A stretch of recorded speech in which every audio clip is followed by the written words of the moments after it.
शरीयत और इस्लाम। बीजेपी मोदी सरकार वालों ने जिस दिन मोदी जी ने गद्दी संभाली थी तो उन्होंने ये कसम नहीं खाई थी कि मैं भारत के लिए निर्माण करूंगा या मैं भारत को आगे बढ़ाऊंगा या भारत के हर देशवासियों को मैं अपनी तरीके से सहमत रखूंगा, हर एक की धर्म और जाति को मैं उनकी आस्था पे मैं कभी उंगली नहीं उठाऊंगा। उन्होंने ये कसम नहीं खाई थी। उन्होंने ये कसम खाई थी कि मैं आरएसएस के साथ मिलके, वीएचपी के साथ मिलके, बीजेपी के साथ मिलके एक सरकार बना रहा हूं जिससे कि मैं सबसे पहले भारत को मुस्लिम मुक्त भारत बना दूं। इसका ये सबसे बड़ा सबूत ये है कि उन्होंने लोगों को आतंकवादी बनवा दिया, मुसलमानों को आतंकवादी करार दे दिया।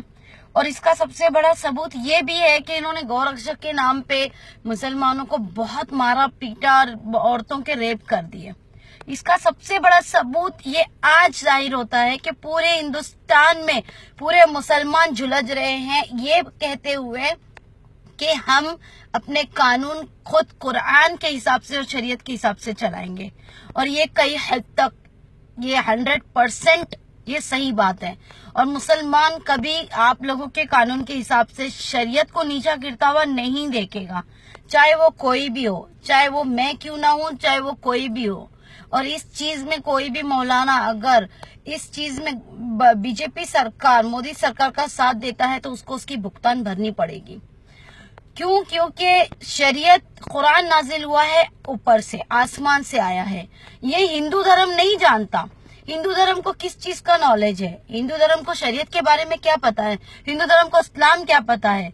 ये जो लोग कह रहे हैं कि 3 तलाक 3 तलाक 3 तलाक, मैं कहती हूँ अगर 3 तलाक को आप लोगों में यूनिफॉर्म सिविल कोड में ले जाना है तो 3 तलाक तो होंगे गवर्नमेंट के थ्रू।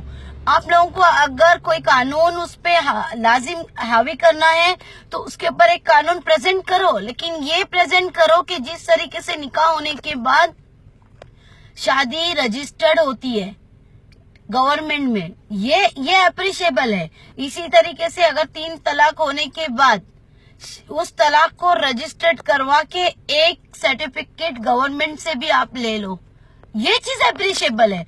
लेकिन 3 तलाक का मामला ये शरीयत है और ये शरीयत और अल्लाह रसूल के मामले में और इस्लाम के मामले में ये बातें कहीं ना कहीं बहुत खट रही है और मुसलमानों को दबाया जा रहा है। मुसलमानों के इस्लाम के साथ खिलवाड़ करने की ये एक बहुत बड़ी साजिश है और ये सबको समझ में आ रहा है, चाहे जो भी हो, क्योंकि हर तरीके से मुसलमान को दबाया जा रहा है। ईद में बकरा नहीं काटो, बीफ नहीं खाओ, गौरक्षक बना के फिराए जा रहे हैं पूरे भारत में। मुसलमान अब बुर्का पहन के, टोपी पहन के बड़े बड़े कॉलेज में और स्कूलों में उनको एडमिशन नहीं मिलेगा। They can't study with this things. तो ये चीजें कहीं ना कहीं एक हद तक मुसलमानों को सताने की एक साजिश है, जो कि साध्वी प्राची ने भी इकरार कर चुकी है कि इस भारत को बीजेपी सरकार ने गांधी मुक्त बना दिया, कांग्रेस मुक्त बना दिया, अब मुसलमान मुक्त बनाने की हमारी ये साजिश पूरी हो। तो मैं ये कहती हूँ मुसलमानों ना घबराओ, खुदा की शान बाकी है, अभी इस्लाम जिंदा है, अभी कुरान बाकी है। मुसलमानों किसी को किसी से डरने की जरूरत नहीं है। मुसलमानों ये शरीयत है, ये इस्लाम है। 3 तलाक का मैटर हो या निकाह का मैटर हो, इसमें मुसलमान और इस्लाम नहीं झुकेगा। हम झुकेंगे, इंसान झुकेंगे, कानून, भारत के कानून के सामने हम झुकेंगे। हम इंसान हैं, हमें झुकने का पूरा हक है, हम भारतीय हैं। लेकिन इस्लाम को झुकना या शरीयत को झुकना या कुरान को झुकाना एक बहुत बड़ी साजिश हो जाती है, पूरे आसमान को हिला के रखने की साजिश होती है। दूसरी बात, जिस तरीके से हिंदू धर्म वाले, अगर मैं कहूँ कि तुम ये शादी 7 फेरों में नहीं करो, निकाह करो, तो क्या तुम मानोगे? अगर मैं कहूँ कि तुम्हारी मैयत को जनाजा बनाकर कब्र में डालो, इसे शमशान में नहीं जलाओ, तो क्या तुम एग्री करोगे? मैं कहती हूँ क्रिश्चियन वालों, क्रिश्चियन जाति के लोग, आप लोग अपनी चर्च में जाके शादी नहीं करे, किसी मंदिर में जाके 7 फेरे करे, तो क्या ये मुमकिन है? मैं कहती हूँ बाबा साहेब, डॉक्टर बाबा साहेब आम्बेडकर, आपके लोगों की शादी उनकी फोटो के सामने उनको आस्था में रखते हुए शादी होती है। तो मैं कहती हूँ भीम वालों, आप लोग निकाह करोगे मुसलमान की तरह? नहीं करोगे। ये चीजें बहुत कई हद तक के गलत चीजें साबित हो रही है और मैं समझती हूँ कि हमें इस चीज का विरोध करना इसके लिए पड़ रहा है कि जिस तरीके से निकाह है और एक शादी 7 फेरों का बंधन है तो वो अलग चीज हो जाती है। यहाँ पे धर्म इस्लाम और जाति को और किसी के आस्था को दबाया जा रहा है। इसके लिए मैं इसके समझती हूँ कि सिर्फ मुसलमान ही नहीं, हर एक किस्म की जाति इसके लिए आरक्षण करेंगे और मेरे ख्याल से हर एक हमारा साथ देगा, क्योंकि पंजाबियों गुरु नानक वालों की शादी अलग होती है और उनके तलाक भी अलग होते हैं। तो जिन जिन का मजहब है, जिन जिन की जाति है, गवर्नमेंट को उन लोगों को दबाने की जरूरत नहीं है। मेरे ख्याल से जो गवर्नमेंट की साजिश है वो गलत है और मोदी सरकार आप बहुत गलत वे में जा रहे हैं। आपको ये समझ में नहीं आ रहा है कि भारत में बेरोजगारी हद से ज्यादा बढ़ गई है, महंगाई हद से ज्यादा बढ़ गई है। इकोनॉमिक में जाके देखिए, पूरे वर्ल्ड में आपके पैसा एकदम छोटा हो गया है। जहाँ के आपके पैसे की वैल्यू आसमान छूती थी, वहाँ पे डॉलर में जाके देखिए आपके पैसों की वैल्यू गिर गई है।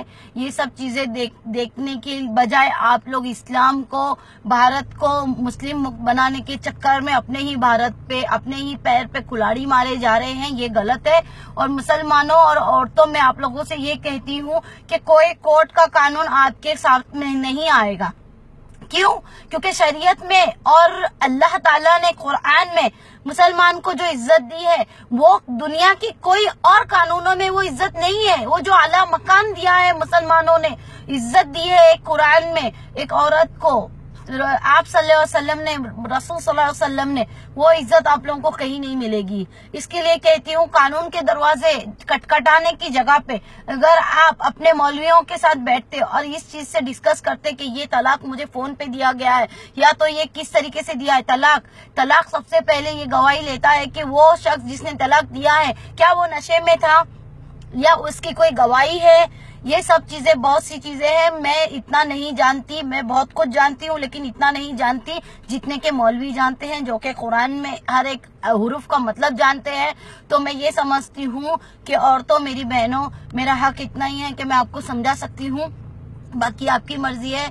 जो हुक्म आपको अल्लाह और अल्लाह का रसूल देगा, जो कानून आप